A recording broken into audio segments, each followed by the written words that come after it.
교회는 건물이 아닙니다.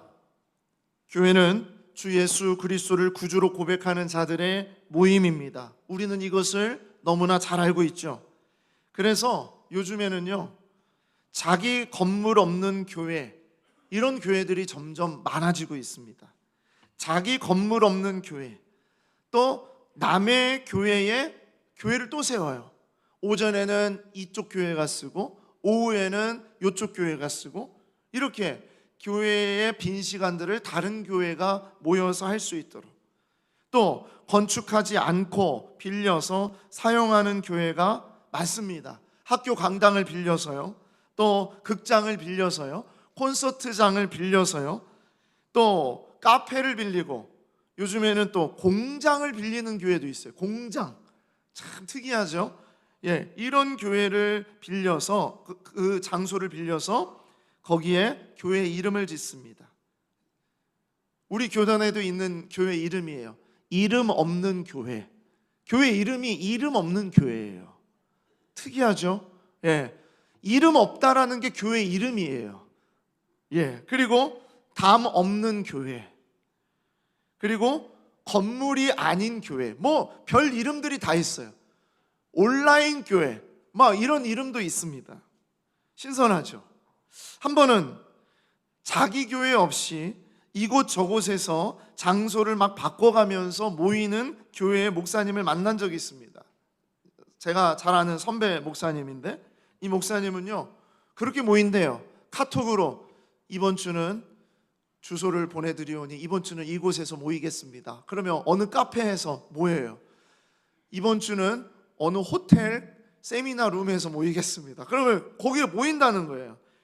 그래서 정말 대단하다, 그렇게 모인다는 것도 정말 대단합니다 했습니다. 그래서 제가 한번 그 목사님을 만나가지고, 목사님 정말 대단하십니다. 어떻게 자기 건물 없이 이곳저곳 그렇게 잘 모이십니까?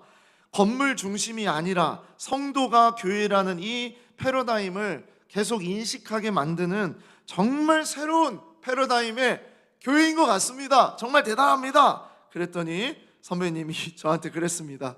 진짜 힘들어 죽겠어, 그러시는 거예요. 진짜 힘들어 죽겠어. 뭐가 그렇게 힘든데요? 건물이 없어서 너무 힘들어, 그러는 거예요. 그러면서 한마디 더 합니다. 너무 힘들어서 우리 결국엔 건물 사기로 했다, 그러시는 거예요. 이곳저곳 옮겨 다니니까 성도들이요, 힘들다는 거예요. 빌리는 것도 정도가 있죠. 코로나가 심했을 때는요, 장소를 안 빌려줍니다. 그랬잖아요. 그때 뭐 호텔, 카페, 강당 빌려고 했는데 안 빌려주는 거예요. 그래서 너무 힘들었다는 거예요. 그래서 더 이상 그렇게 할 수 없을 것 같아서 안정적으로 예배 드릴 수 있는 장소가 필요하더라. 그래서 사기로 했다라고 얘기를 하시는 거예요. 지금은요, 그 장소에서, 한 장소에서 예배하면서 잘 성장하는 그런 교회가 되었습니다. 교회는 건물이 아닙니다. 그러나 함께 모여 예배하는 공간이 반드시 필요하다. 교회는 건물이 아니지만 성도들이 언제나 모일 수 있고 사역할 수 있는 공간이 있어야 된다. 언제든지 달려갈 수 있는 그런 곳이 있어야 된다. 그 교회는 건물이 아니다라는 것에 몰두한 나머지 이런 어려움을 겪었다는 거예요.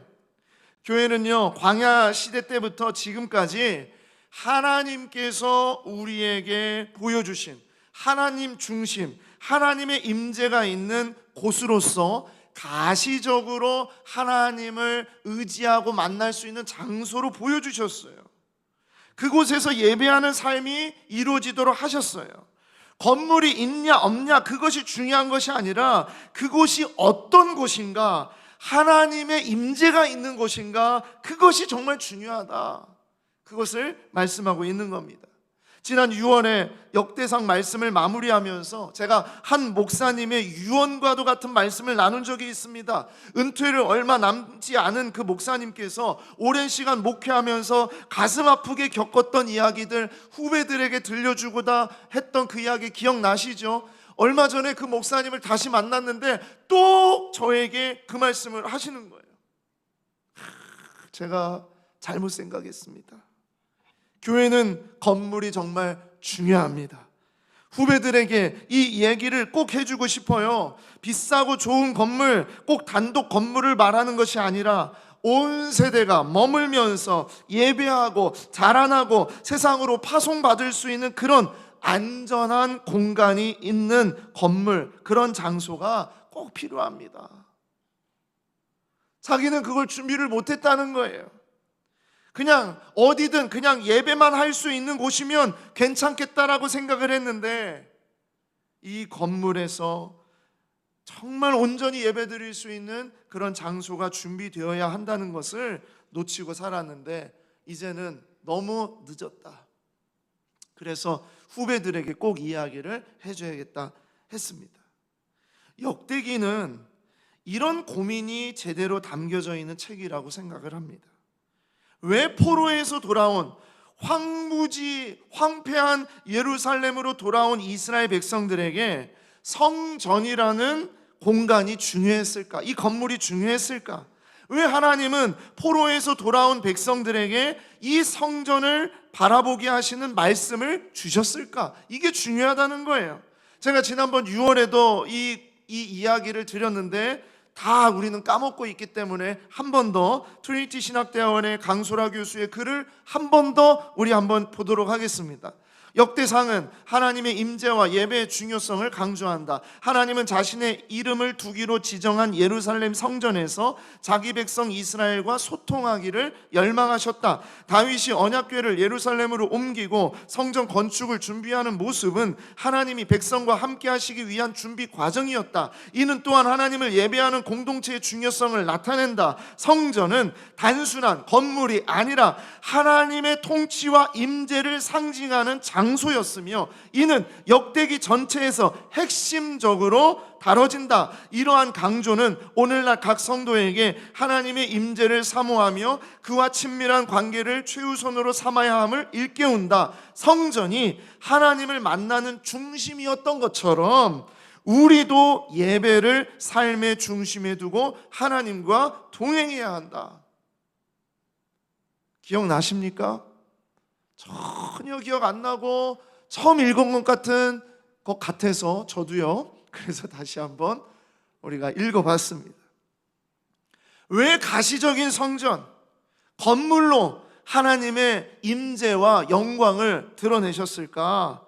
그것이 바로 하나님의 임재와 영광을 상징할 수 있는, 즉 하나님을 바라볼 수 있는 통로로서 그 역할을 감당하게 하신 겁니다.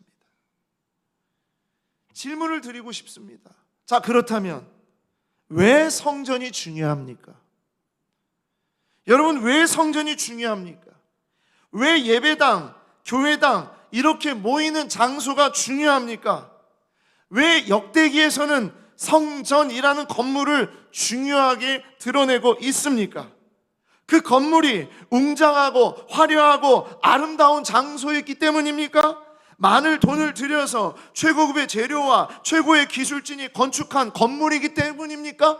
예술적으로 너무나 놀라운 작품이 되니까 거기에서 하나님이 그렇게 만들라고 하셨습니까? 그곳에 있으면 자동적으로 마음이 편안해지고 뭔가 모를 신비로운 어떤 종교적인 어떤 그런 느낌들이 막 일어나니까 그렇습니까?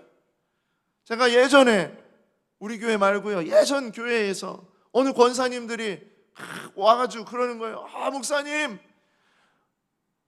교회에서는 기도가 잘 안 돼가지고 어디 기도원을 좀 가야 되겠습니다. 그러시는 거예요. 아니, 기도원 간다는 것은 너무나 좋은 말인데 앞에 말 때문에 제가 좀 기분이 그랬어요. 교회에서는 기도가 잘 안 된대. 그러니까 여기에서는 기도가 잘 안 되는데 어디 산에 가면 아주 거기 가면 기도가 잘 되는 데가 있대요. 막 거기 가서 기도하면 막 정말 막 하나님을 만나고 막 치유도 받고 막 그 공간, 그 장소 거기에 가야 된다는 거예요. 그래가지고 막 거기 좀 다녀오게 해달라고 막 그런 얘기를 하시는 겁니다. 어디 가야만 특별한 은사를 받고 치유의 역사를 경험하는 곳이라고 줄 서서 가는 그런 데가 있어요. 이게 사람의 종교성이 그렇습니다.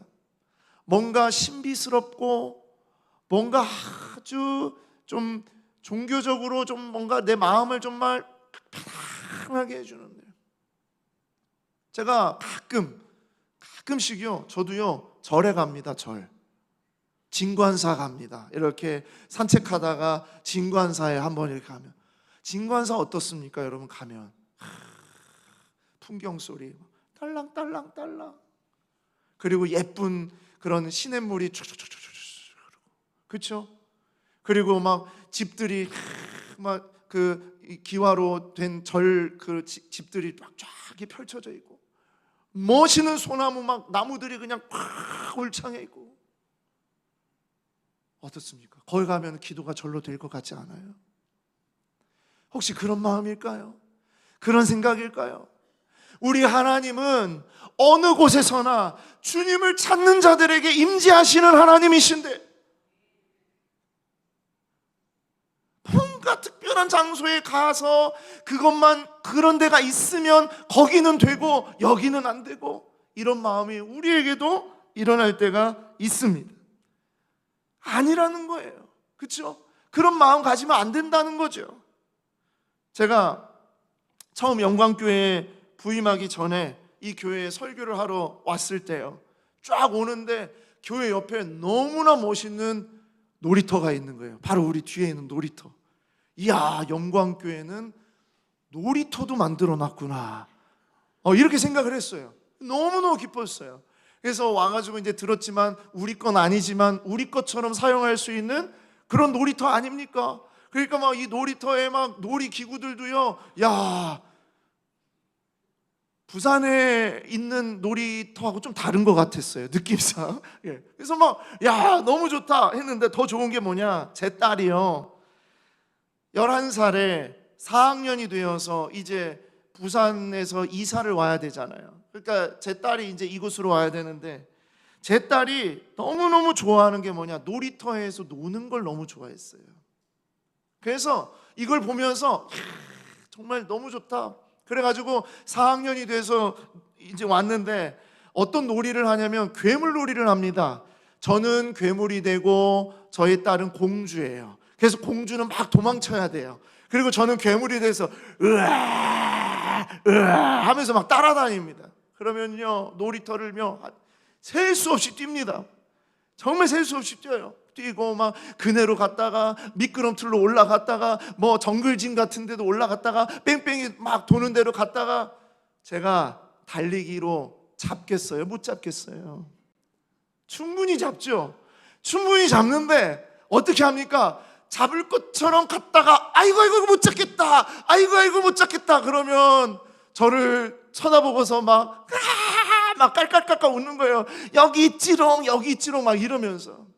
그러면 또 막 잡는 신용하고서 못 잡겠어요? 충분히 잡아요. 그러면서 막 4학년 때요, 막 가은이, 혜나, 유나, 우리 이런 친구들이랑 막 얼마나 여기를 뛰었는지, 1년을 거의 그냥 계속 뛰고 또 뛰고 또 뛰고 또 뛰고. 근데 왜 안 잡습니까? 그렇게 노는 게 좋으니까. 그렇죠? 빨리 잡으면 재미가 없잖아요. 같이 놀면서 막 따라오기도 하고 막 잡히기도 하고 막 도망치기도 하면서 그러면서 놀잖아요. 그런데 이제 조금 나이가 들면서 이제 좀 고학년이 되면서 어느 날 아빠 나 게임기 사주세요 그러는 거예요. 게임기? 뭔데? 닌텐도라는 게임기인데 이 게임기에 동물의 숲 어떤 게임 이런 것도 게임이 있대. 그래서 이거 사주세요 그러는 거예요. 그래서 제가 그러면서 한마디가 제 마음에 감동이 있었어요. 아빠 이거 사주면 아빠 말 더 잘 들을 거예요 그랬어요. 아빠 말 더 잘 들을 거예요. 그래서 제가 그랬어요. 야, 너 이거 만약에 사주면 아빠랑 더 잘 놀아야 돼, 아빠랑 같이 게임도 하고 그래야 돼. 그때 알았다고 그랬어요. 그래서 제가 이제 막 여기저기 알아보고 원하는 색상을 또 골라서, 자기가 또 원하는 색상이 있잖아요. 그래서 근데요, 그 게임기가 비싼 겁니다. 거금을 들여가지고 그래 사줘야지 하고서 결국에는 딱 샀어요. 그러면서 이렇게 게임기를 이제 주면서 이거 해도 아빠랑 놀아야 돼. 제가 이제 불안하니까 아빠랑 꼭 놀아야 돼. 네, 알았어요. 그리고 몇 달이 지나지 않아 저랑 놀지 않는 겁니다. 예, 너무 이 게임이 너무 재밌는 거예요. 야, 아빠 좀 알려줘. 아빠도 그거 좀 알고 싶어. 아빠는 몰라. 아빠는 몰라. 그러는 거예요.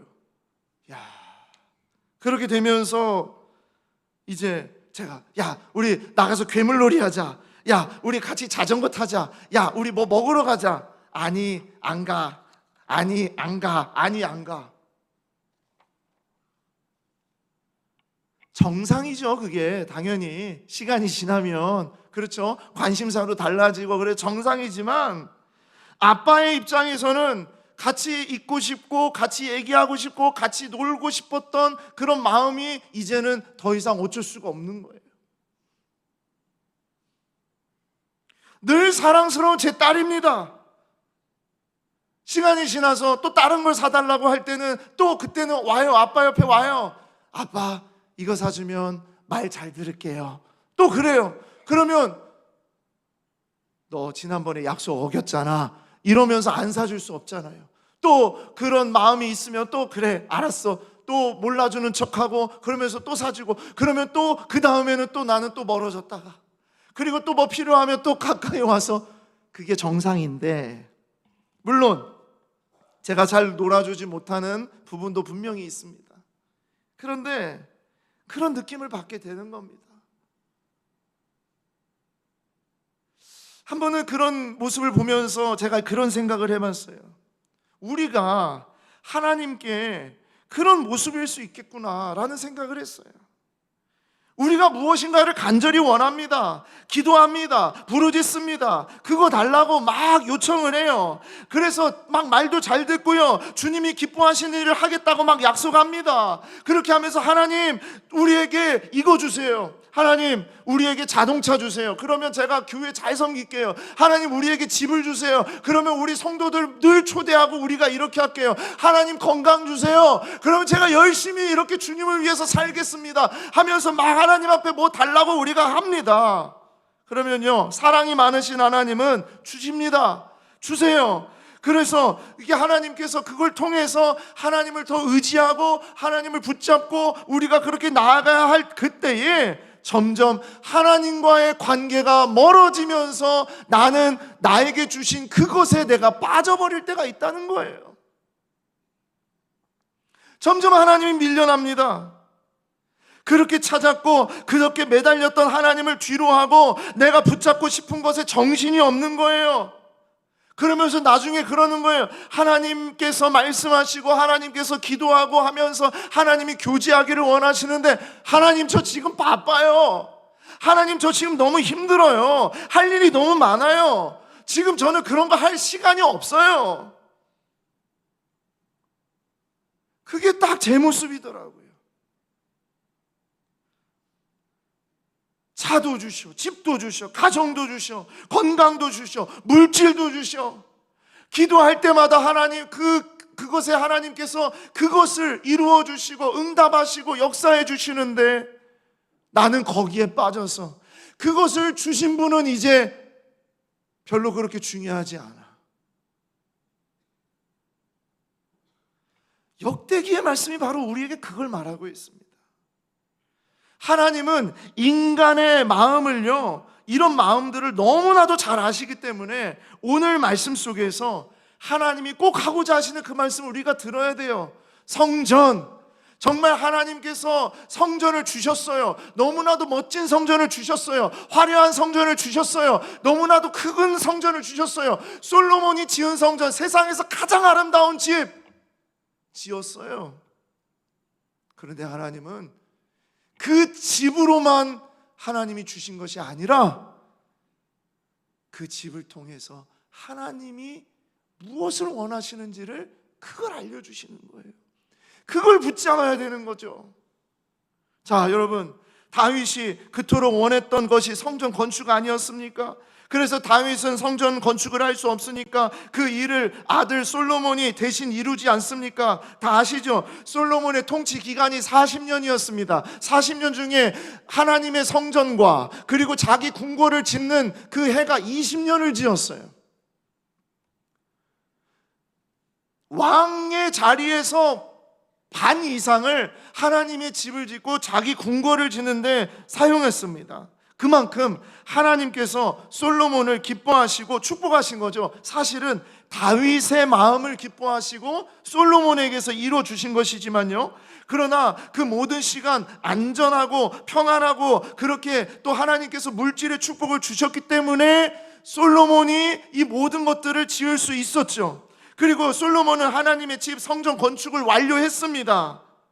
그리고 어떻게 합니까? 성전을 완료하고 그리고 나서 아버지 다윗이 옮겨왔던 하나님의 율법, 그 궤를 이제 성전으로 옮기는 일을 합니다. 역대하 5장 1절 2절입니다. 솔로몬이 여호와의 전을 위하여 만드는 모든 일을 마친지라. 이에 솔로몬이 그의 아버지 다윗이 드린 은과 금과 모든金구를 가져다가 하나님의 전 곳간에 두었더라. 이에 솔로몬이 여호와의 언약궤를 다윗성 곧 시온에서부터 메어 올리고자 하여 이스라엘 장로들과 모든 지파의 우두머리 곧 이스라엘 자손의 족장들을 다 예루살렘으로 소집했어요. 그리고 그 궤를 성전의 지성소에 딱 올려놓는 일을 마칩니다. 그렇게 되니까 5장 13절입니다. 나팔 부는 자와 노래하는 자들이 일제히 소리를 내어 여호와를 찬송하여 감사하는데 나팔 불고 재금치고 모든 악기를 울리며 소리를 높여 여호와를 찬송하여 이르되 선하시도다 그의 인자하심이 영원히 있도다 하매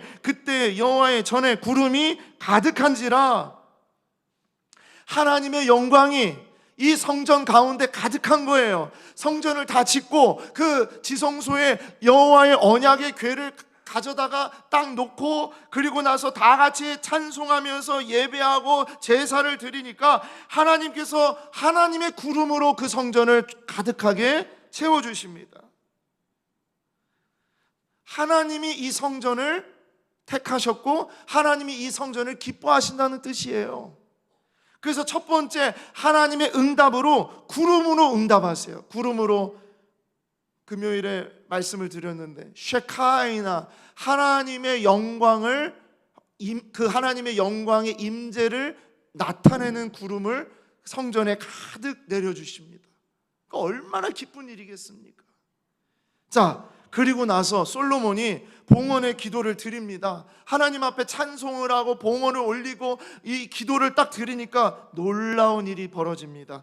역대하 7장 1절부터 보시겠습니다. 솔로몬이 기도를 마침에 불이 하늘에서부터 내려와서 그 번제물과 제물들을 사르고 여호와의 영광이 그 성전에 가득하니 여호와의 영광이 여호와의 전에 가득함으로 제사장들이 여호와의 전으로 능히 들어가지 못했다 그랬습니다. 하나님께서 이 성전을 선택하시고 이 성전을 주셨다는 증거로서 이번에는 불로 응답하세요. 불을 내리세요. 아까는 뭐요? 구름으로. 그리고 이번에는 불로. 그렇죠? 그리고 그것이 끝이 아닙니다. 그리고 나서 너무나 솔로몬이 기쁘고 백성들이 너무나 기쁜 그런 가운데에서 여호와 앞에서 제사를 또 드립니다. 얼마나 정말 기쁨으로 제사를 드렸느냐. 솔로몬 왕이 드린 제물이 소가 2만 2천 마리요 양이 12만 마리라. 소만 2만 2천 마리를 잡고요 양을 12만 마리를 잡아가지고 하나님 앞에 제사를 드려요. 이게 바로 낙성식입니다. 이 성을 하나님 앞에 올려드리는 낙성식. 자, 봉헌의 낙성식. 그리고 나서 장막절 행사를 7일 동안 또 갔습니다. 이런 절기들, 이런 축제들을 다 했어요. 여러분 한번 상상을 한번 해보세요. 구름이 임하고 하나님의 불이 임하고 그리고 모든 제물과 또 이 짐승들을 잡아서 모든 왕과 모든 백성이 하나님의 전에 낙성식을 행할 때에 그 잔치가 얼마나 화려하고 얼마나 웅장했겠습니까? 그렇지 않아도 성전이 최고의 재질과 최고의 기술자들과 가장 아름다운 건물로, 가장 높은 건물로 그렇게 지었는데, 그때에 하나님께서 세 번째로 이 성전에 응답을 하시는데, 이번에는 말씀으로 직접 응답하십니다. 역대하 7장 10절 11절입니다.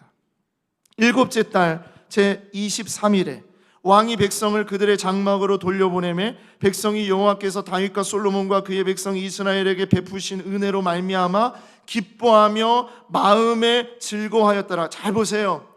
지금 상황을 우리가 잘 생각을 해야 됩니다.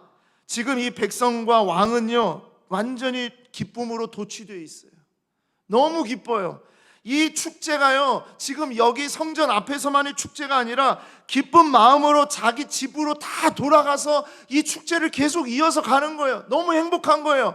하나님이 우리에게 구름으로 임재하셨어. 하나님이 우리에게 불로 임재하셨어. 그리고 온 나라가 축제야. 너무너무 기뻐.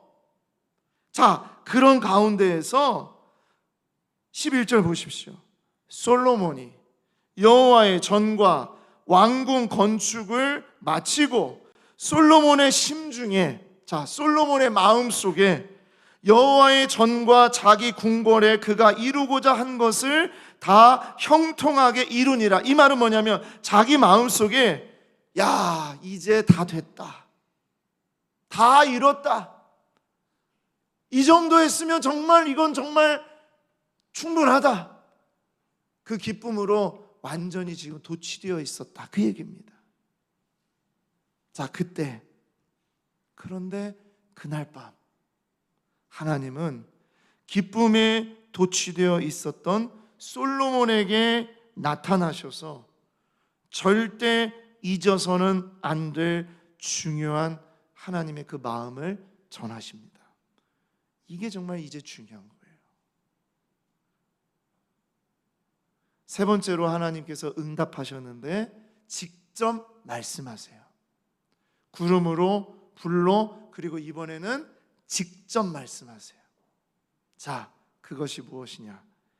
첫 번째, 성전은 하나님이 택하신 곳이라는 거예요. 성전은 너가 택한 것이 아니다. 성전은 하나님이 택하셨다. 성전의 주인은 네가 아니다. 성전의 주인은 사람이 아니다. 성전의 주인은 백성이 아니다. 성전의 주인은 하나님이라는 것을 절대 잊으면 안 된다. 역대하 7장 12절 말씀 다 같이 함께 읽겠습니다. 시작. 밤에 여호와께서 솔로몬에게 나타나사 그에게 이르시되 내가 이미 내 기도를 듣고 이곳을 택하여 내게 제사하는 성전을 삼으시다. 아멘. 우리가 택한 것이 아니라는 거예요. 사람이 택한 게 아니라는 거예요. 솔로몬, 네가 잘해서 그렇게 된 게 아니라는 거예요.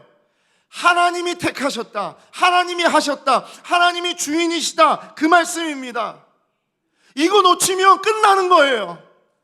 이 시대의 성전인 여러분, 우리가 성전이라고 그랬잖아요. 지금 이 시대의 성전은 우리라 그랬잖아요. 우리가 성전이 되고자 해서 되는 겁니까?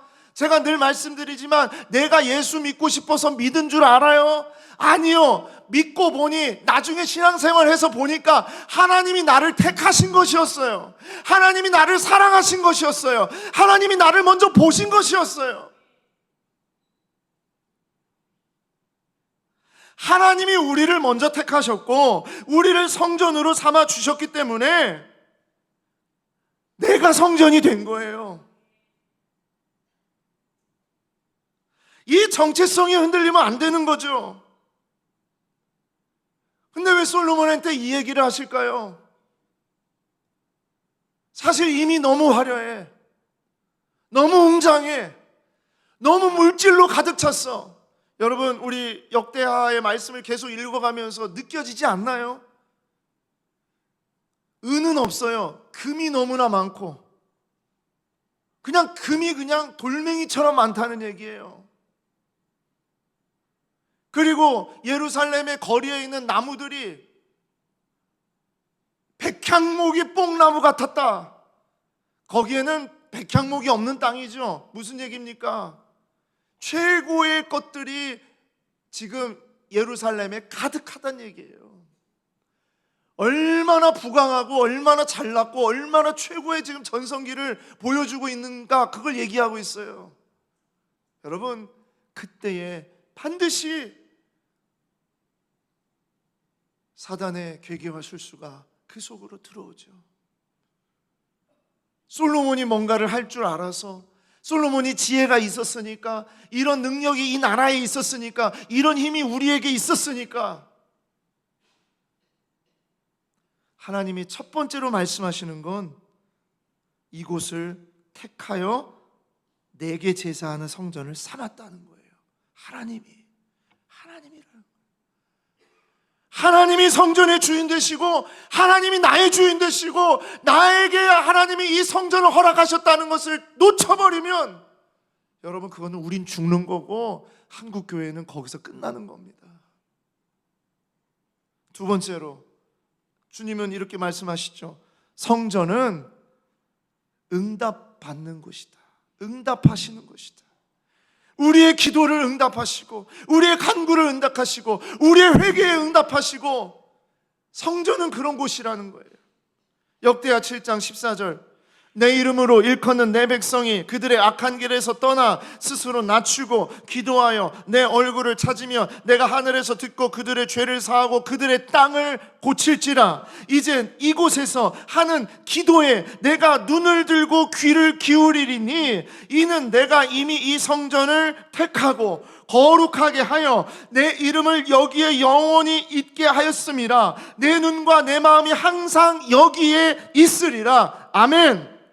여러분, 성전은요, 그냥 우리 잔치하고 축복받고 우리 뭐 잘 먹고 잘 살기 위해서 주신 곳이 아니라, 이곳은 하나님 앞에 회개하고 우리가 하나님을 붙잡고 하나님을 의지하고 하나님 앞에 부르짖는 곳으로 우리에게 주신 겁니다. 하나님이 말씀하셨잖아요. 우리의 기도에 반드시 응답하겠다. 하나님의 눈과 마음을 반드시 여기에 두겠다. 여러분, 이 시대의 성전인 우리는 어떻습니까? 우리는요, 기도의 능력을 소유한 자들입니다. 여러분, 우리가 말하는 기도의 능력은 세상이 말하는 기도의 능력이 아니에요. 세상은 기도의 능력을 우리의 영빨로 알아요. 가끔 어떤 성도님들이 그래요. 목사님 기도해 주시면 응답되잖아요. 목사님은 영빨이 있으시잖아요. 이렇게 얘기했어요. 그 영빨이 도대체 뭔지 모르겠지만, 여러분, 우리의 기도의 능력은 누가 기도해서 영빨이 있어서 기도를 받는 그런 능력이 아니라, 우리가 어느 곳에서든지 주님 앞에 매달리고 기도할 때 주께서 들으시고 응답해 주시겠다는 능력인 줄 믿습니다. 그게 능력이에요. 하나님이 들어주시겠다는 능력. 그런데 자꾸 내가 기도하면 잘 안 되는 것 같고, 목사님이 해주시면, 장로님이 해주시면, 권사님이 해주시면, 꼭 어디 기도원 가서 거기 꼭 가야만 응답이 되고, 교회에서는 기도가 잘 안 되는 것 같고. 이 시대의 성전인 우리는 기도의 능력을 소유한 자들입니다. 우리의 능력이 아니라 우리의 기도에 응답하시는 하나님의 능력인 줄 믿습니다. 하나님이 들으시고 하나님이 응답하시는 삶이 여러분과 저에게 있는 삶인 줄 믿습니다. 우리가 성전이니까. 그리고 세 번째로, 성전은 언제든지 버려질 수 있다. 무서운 말씀이에요. 오늘 하나님이 솔로몬에게 하신 말씀입니다. 성전은 언제든지 버려질 수 있다. 너 지금 성전에 도취되어서, 화려함에 도취되어서 최고의 기술과 최고의 재질을 가지고 가장 높은 건물을 지었다고 해서 네 마음이 흡족하고 네 마음이 이제 형통하게 되었구나라고 생각하고 있는데, 정신 똑바로 차려라. 성전은 언제든지 버려질 수 있다. 역대하 7장 19절입니다. 너희가 만일 돌아서서 내가 너희 앞에 둔 내 율례와 명령을 버리고 가서 다른 신들을 섬겨 그들을 경배하면 내가 너희에게 준 땅에서 그 뿌리를 뽑아내고 내 이름을 위하여 거룩하게 한 이 성전을 내 앞에서 버려 모든 민족 중에 속담거리와 이야기거리가 되게 하겠다. 얼마나, 여러분, 지금 솔로몬은요 너무 기뻐가지고 이제 다 됐다, 이뤘다 이러고 있는데 하나님은 솔로몬에게 말씀하신 거예요. 성전에 빠지지 말라는 거예요. 성전의 우상에 빠지지 말라는 거예요. 성전을 누가 허락했는지를 절대 잊지 말라는 겁니다. 하나님은 성전을 취하시기도 하고 버리시기도 한다. 버린다는 건요, 하나님의 임재가 없는 겁니다. 하나님의 영이 떠나는 거예요. 하나님의 임재가 사라지면 어떤 일이 벌어지는지 아십니까? 그 성전에 온갖 더럽고 추악한 우상들이 들어갑니다. 잡신이 들어갑니다. 귀신이 들어갑니다. 미신이 들어갑니다. 맹신이 들어갑니다. 그리고 제일 무서운 나 자신이 들어갑니다.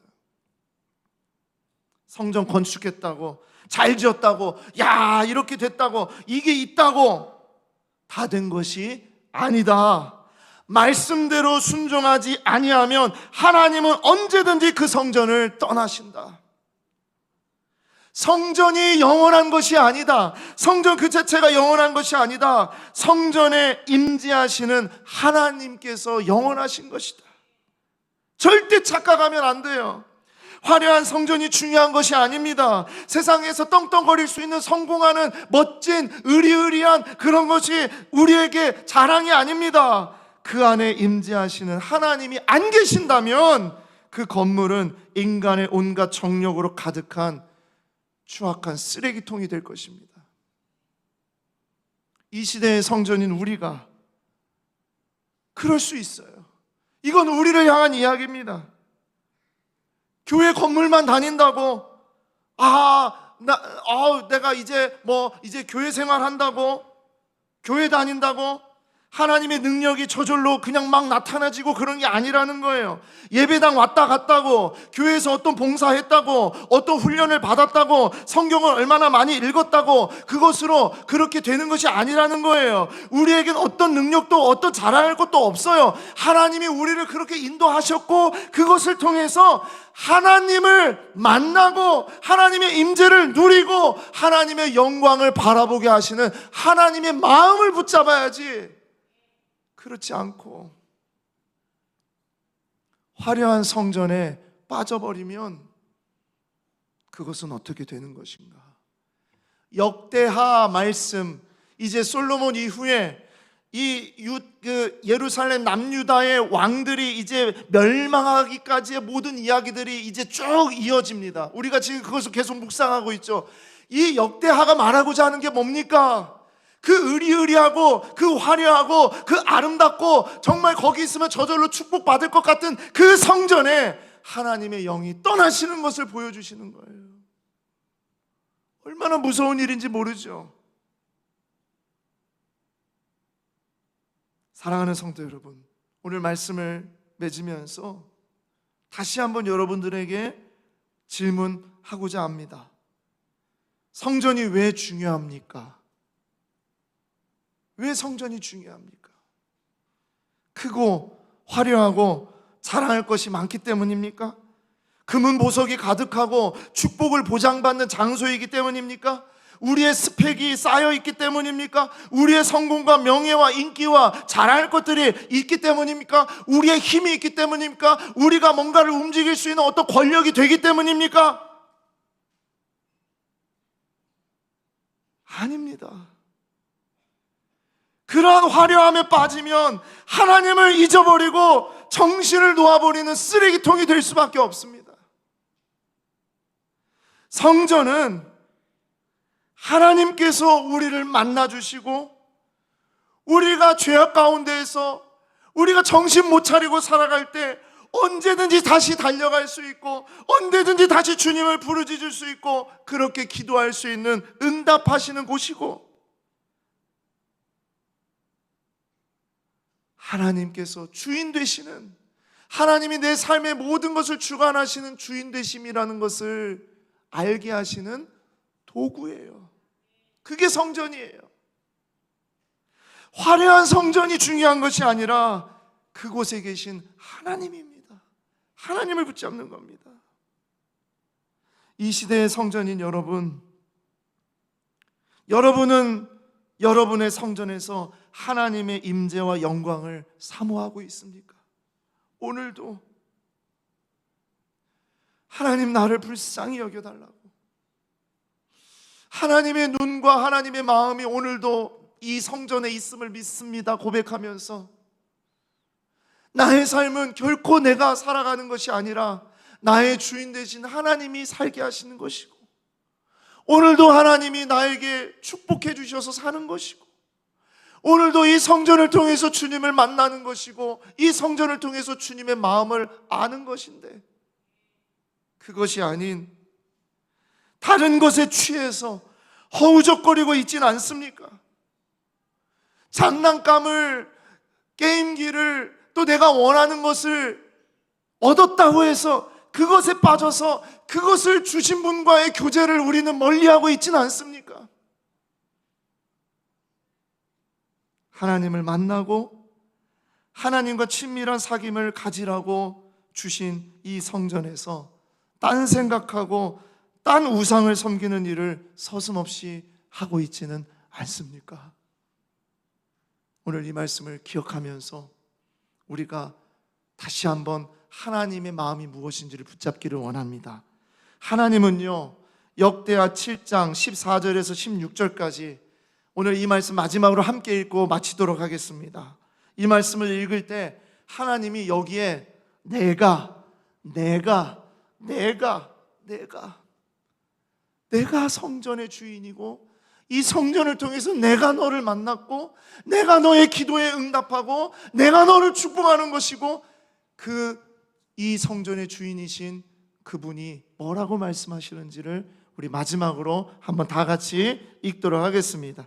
다 같이 읽겠습니다. 14절부터 16절입니다. 시작. 내 이름으로 일컫는 내 백성이 그들의 악한 길에서 떠나 스스로 낮추고 기도하여 내 얼굴을 찾으면 내가 하늘에서 듣고 그들의 죄를 사하고 그들의 땅을 고칠지라. 이제 이곳에서 하는 기도에 내가 눈을 들고 귀를 기울이리니 이는 내가 이미 이 성전을 택하고 거룩하게 하여 내 이름을 여기에 영원히 있게 하였음이라. 내 눈과 내 마음이 항상 여기에 있으리라. 아멘. 우리 이 시간 함께 기도하겠습니다.